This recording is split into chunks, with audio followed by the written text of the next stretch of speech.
not the fucking lights. That'll ruin us. Yeah. I hope it didn't do that. You can also get a really good long exposure on him too. Of course, it's only going to need like 5 seconds. But... I'm hot micing live. Okay. Hey, everybody. Mm-hmm.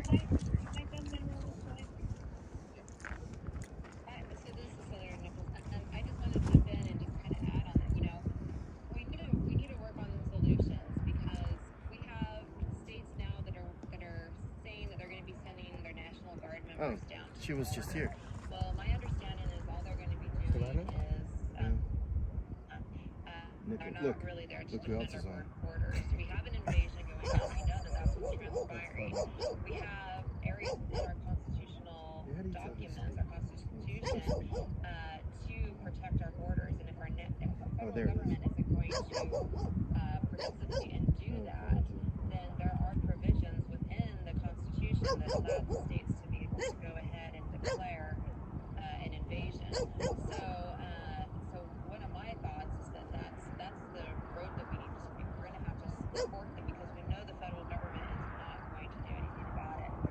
When we were down there, I mean, we saw areas of the wall where you have the wall and then it ends and then there's just open space. There's nothing protecting them. I'm so happy. We went to the wall, another section at night, and there's holes cut in it. It's almost falling down in several sections where there's just metal pieces that are holding it up, but there's gaps within the whole thing. And then there's a bunch of steel sitting on the side that's been there for a while. It's supposed to be being utilized to fix it, maintain it. Oh, you brought it right here. So there's not any desire from our federal government to do the things that are being needed and necessary to maintain our borders and protect them. So I really feel that the states are going to have to step up in that manner and take the horse by the rein, so to speak, and go ahead and utilize the Constitution to protect our border and our states. Well, I hate to be dead down with this, but we've been fighting with our own governor to do exactly just that. He declared an invasion on November 15th of last year, and it didn't change anything. Yeah, It was just a tweak. There was no enforcement behind it. I went down to the border right after that. The fact that changed it, and I was with the first and the National Guard, where they were allowing all these people to basically, I'm like, wait a minute, what about the declaration? We're waiting for all of the action guys. We are setting up. We're going to be bringing you guys live coverage from out here tonight. We're going to be seeing some awesome stuff out here tonight, guys.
And yet we have legislators that are trying to bring, driver's licenses for illegals.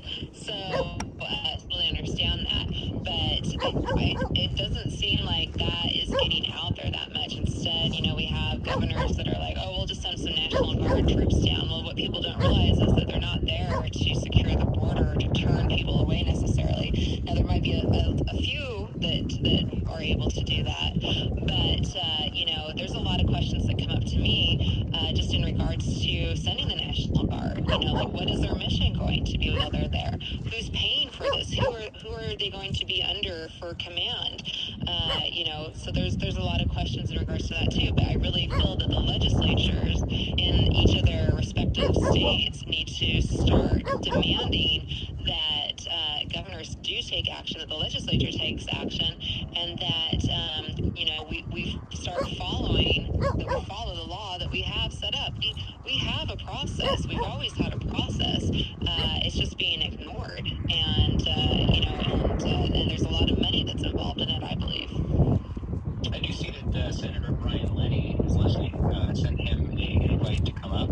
I don't know if you saw that come through, but he can cancel the request again. Senator Nichols, and I was going to ask Senator Lenny as well, what could be done to empower, for example, our sheriffs, right? I mean, we've got really great sheriffs here in the state of Idaho. The sheriff here in Kootenai County especially, he's really good. Now, the problem is that if he does make an arrest, and if the person that he's arresting is an illegal alien, there's literally nothing he can do about it. He's got to process them the exact same way that he would a citizen. And there's essentially just, you know, giving him a flight right back to Mexico, you know, or wherever country they have citizenship. Is there anything that could be done legislatively that would empower our sheriffs to be able to handle that, you know, throughout the course of their regular business? Yeah, that's a great question. We were with one of the sheriffs just outside, has jurisdiction just outside of the El Paso area, and you know, he was talking about all the issues that they have coming about. You know, it kind of ties the sheriff's hands by our governments not following the Constitution, not following the process, and allowing these things to transpire. It really does put the sheriffs in a corner, and we do have some great sheriffs in many states that are true constitutional sheriffs. You know, I think they have to be loud. I mean, they have to be demanding that you know, the law is followed, that their hands are not tied. Because yeah, what are they supposed to do once they get them? Then what are they supposed to do with them? And we're just seeing where, you know, there's the process is not being followed. So even if the sheriffs do the right thing, you know, Share this and video, turn guys. over, Smash that thumbs well, up button. They're in that. Smash that thumbs They're button. in that portion of it, and what's the government going to do? We'll probably just process them and give them a court date. I'm seeing where, you know, the court dates that are being given out now are 2026 or beyond. So it's the whole thing is creating numerous problems at every level of government and within each of our states. So yeah, I'm sure there could be some legislative things that we could do, but I think it goes back to enforcing the laws that we have. We have to enforce the laws. If we can enforce what we have, then that allows our sheriffs to be able to do what they need to do. Yeah, I actually think the police situation is almost a little worse. And I'd actually, Anthony is on the border right now. I believe he's in a kind of remote place, so hopefully he can speak to it. But look, he just recently got a ticket. Anthony, are you there? Can you kind of explain that? Good evening. Yeah, that's right.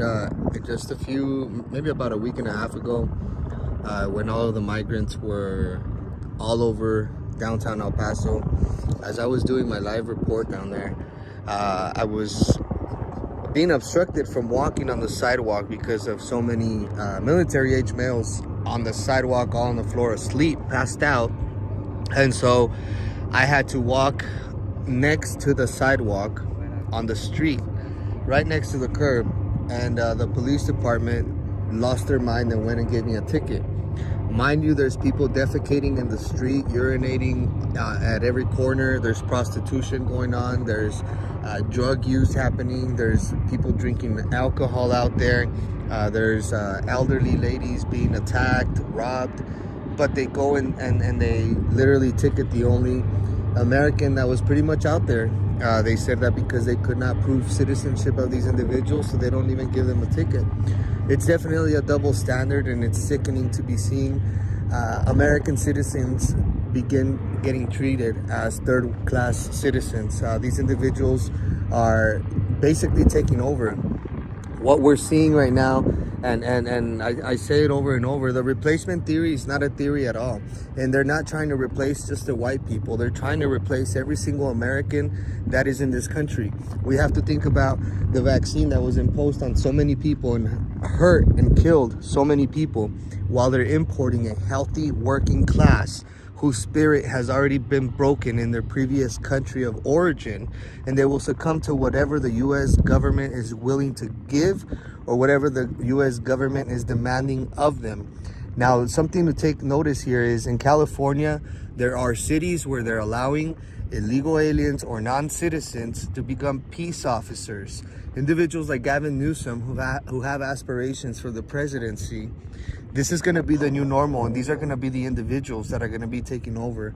So it's smart to start coming together, putting our differences aside, and really take focus on what's at stake here.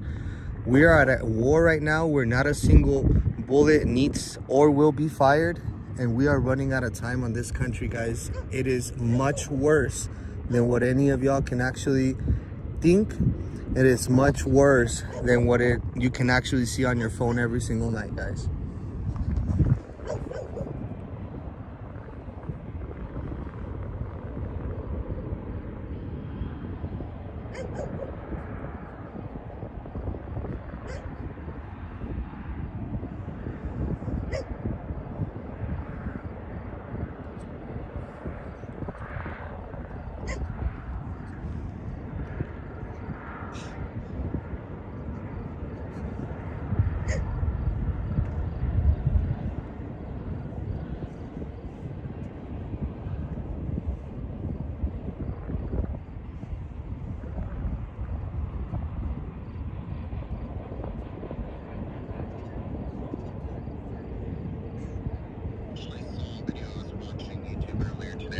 And I saw a video from somebody that was down at the border, and I think he still is with Anthony.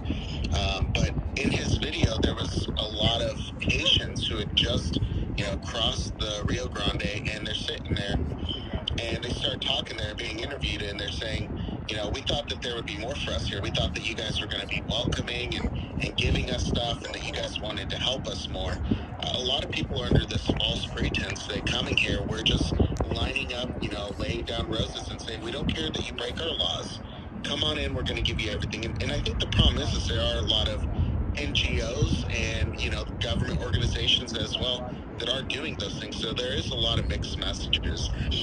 Real quick, Victor, I believe you said you were down at gate 42 on the day that Title 42 was expiring. Is that right? That's right. The 40 and 42, they kind of were one for the other. I think 40 was the one where there was a bigger presence of even Border Patrol had a tent out there and a lot of presence of media. Yeah. So I was there as well as Senator Nichols. I think Anthony got there later that evening. I'm sure he was there during the day as well. But, one thing that was interesting to me is we were told that there was going to be a press conference, right? Like, hey, Border Patrol's going to have a press conference. It's between 9 and 11. And, we stuck around till about 11:40, and there was no press conference. And then you see what they were doing at night, which, blocking it to where you couldn't view the people loading on the bus, right? They had two different Border Patrol vehicles blocking media's view. And to me, when I looked at it, everything seemed to be pointing to, we want to have, the press out here during the day when nothing's happening. And then hopefully, I don't know, maybe they'll get sunburn, heat exhaustion, and go home, or whatever the case may be. But, there definitely wasn't as much of a presence at night. And I'm almost wondering if that was intentional. I definitely believe it was intentional, and I think that that's actually what they prepared for. This administration upside down and backwards. It's this is what they were getting ready for. It wasn't for what we all thought oh, here comes the masses of people. They're going to put them up against the wall. They're going to start processing, kind of like what happened in Del Rio with the 17,000 agents. That's what I think a lot of us were expecting. And the Biden administration was never going to allow that. I knew they weren't going to allow the large groups of people because of the optics. They definitely got really hurt with what happened in Del Rio, and they weren't going to allow. As a matter of fact, if you remember, the Border Security Expo was going on in El Paso. That was there Wednesday, Thursday. It ended, I think, Friday, but I didn't go on Friday. I think it ended Thursday. And the chief of police, the chief of Border Patrol, Raul Ortiz, was saying in there that was basically over. He said in there that the surge was over, Title 42 is going to be lifted, and that's the end of that. And that he specifically was not going to allow for the group of people to gather at one place. I mean, sometimes they tell you the truth without, if you have to pay a little bit of attention because you have no idea when they're lying or telling you the truth. But he basically said that they were not gonna allow that to happen. And this is where I tell you, I have sources in there and agents that were telling me just a few days before this explicit procedure that I was expecting, and that procedure that even that agent that and it's a higher level guy that was telling me didn't happen.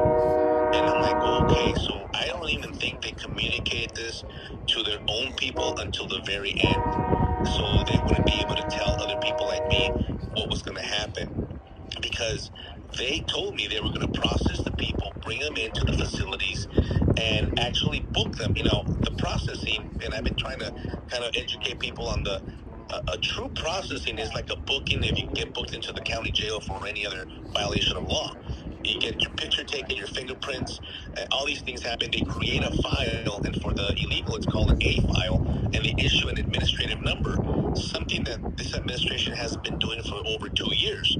Well, guess what? They're still not doing it. They told me that they were going to issue A numbers and the file, because now you have a true booking, a file that follows that person forever. That number, just like the deportation, they'll do enough just so they can say that, in fact, we did deport people.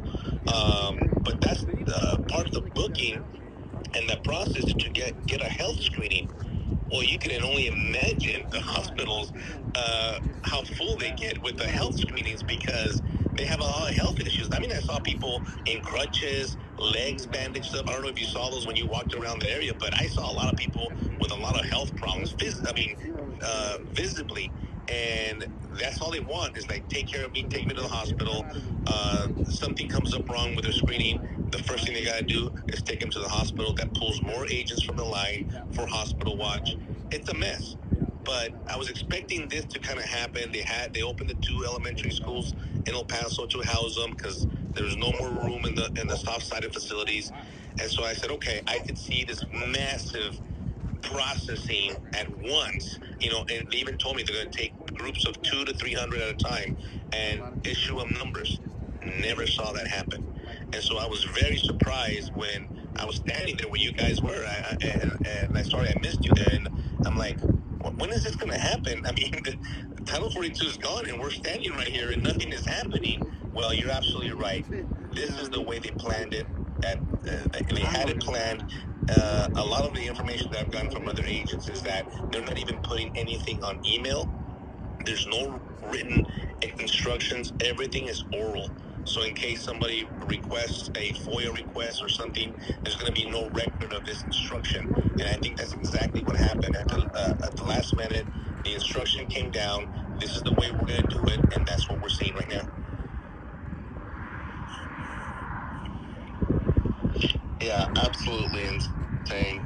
I saw another thing too while we were there. We actually spoke to Senator Nichols, and I spoke to the press person for Border Patrol, and he told us something back in 2022, 98 people who were on the terror watch list came through the southern border. And I think that's what people need to really realize is that, the southern border, people come up through the Darien Gap, and they're coming from every country you can think of where, maybe economically it's not better. So, absolutely insane. Another thing I saw, and maybe Auden or Victor or anybody else, Carolina, anybody who wants to speak to this, is I did see recently that 80% of 80% of women and young girls who come through the southern border are raped on their journey. Have you guys seen that? Yes, we actually got reports that the United Nations were trying to give out in some South American countries,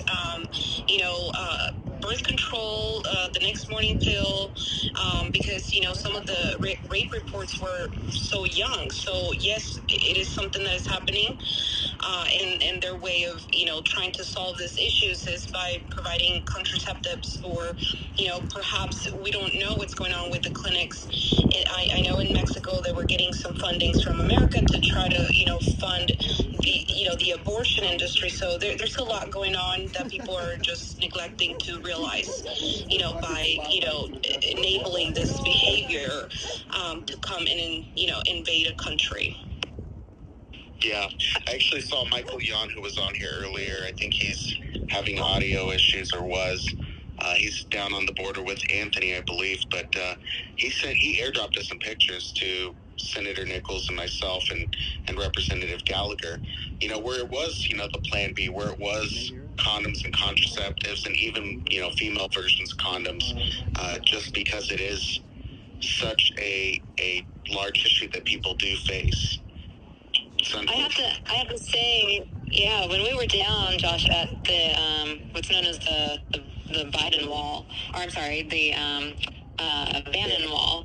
God, not Biden. Biden doesn't do the Bannon wall. The American side, and there were some people over on the Mexico side, and there was a gentleman, I can't even call him a gentleman, an older guy, sounded like it, probably in his 40s, that was raping a young girl, and they were watching and yelling at him and hollering at him, trying to get him to stop, because there was nothing that they could actually do. And it was almost as if he said that the guy was looking at him kind of like, I know you can't do anything to me, so watch what I'm going to do. And and where they're giving out these kits, where they're basically telling these women and girls that, hey, along this journey you're probably going to get raped. Look at just that. I mean, this goes into the realm of a humanitarian crisis, and it's not just about protecting the United States, but these people are being put in these situations that are horrible for them as well. And it's kind of getting back down into the pits of slavery and the treatment of slaves during that time period. And now we're allowing it to happen to these people from other countries that are trying to get here because of things that they're being told, and what a horrible situation to be put in, and to have others know that there's nothing that can be done, because they're on one side of the country or the other, and so watching a little girl getting raped, I just can't even imagine. As a mother, I can't imagine having that happening to that are transpiring. It sounds like quite often. Denise, your comment is ignorant. Get rid of her, mods. Some of the people that are coming over. We know that that's why we have the crime coming in. We have criminals that are trying to get across, and they're gonna do these things to people as they're making their way. Somebody's doing the raping. Sorry, I couldn't resist. Sorry, it was such a dark note. I was trying to lighten it up. No, but I second everything that the senator just said, because I had a picture, and I still have it in there, where there's a poster right before you start the Darien Gap, and it has the rape kit listed, what's inside I call it the rape kit, because it's the kit that they give you, and it includes, and I did an interview with Michael on Friday, and he was able to show it on camera. He had one of these kits because he's been down there, and I only saw the poster of the picture that was sent to me, where it tells you what's in there. Yes, the female condoms, the morning after pill, because the girls and the women, they're telling them you're gonna get raped. It's no longer if you get raped, it's at least to prevent the pregnancy. And so Michael had it in this interview that we did on Friday, and he was showing it on camera. You guys on YouTube making those comments, you guys obviously have never been to the border. Those are ignorant, and your lack of common sense shows. So just shut up or you're gonna get banned, plain and simple. Because you find out how evil there's people in this world that are capable to do. Joy, please go to Facebook. My mods, take care of the Facebook trolls. And this is the part that I've been trying to also put out, because I don't know if you guys agree with me here, but in the last couple of years, complacency of illegal immigration, even the term, illegals, you're talking about illegal men, the people walking across, the people coming over, and people have kind of been kind of like nonchalant about it, and I'm like, no, let's talk about the rapes, let's talk about the fentanyl deaths, let's talk about things that by the time that, God forbid, it gets to your community and you become a victim at the hands of one of these people or one of these drugs, it's too late. So Head trip, I was not talking to anybody on YouTube, guys. I was not talking to any of y'all on YouTube. And especially, and I agree here, even the protection of the migrants themselves. I agree with the senator here. I say this all the time. Listen, they're getting it from every direction. The men are being exploited, extorted, beat up. I mean, that's another message that I think if there's a solution to trying to, and I know I'm going to be a little out here with this, trying to touch the other side. I'm talking about the Democrats. I mean, how can they deny that? This is how can they be against that? I think that's the point of a conversation to say, listen, okay, we might disagree with the illegal immigration about it, but I don't think anybody can deny the deaths and the violence that is happening. By the way, the Americans, there's 1,800 deaths since Biden took over on the U.S. side.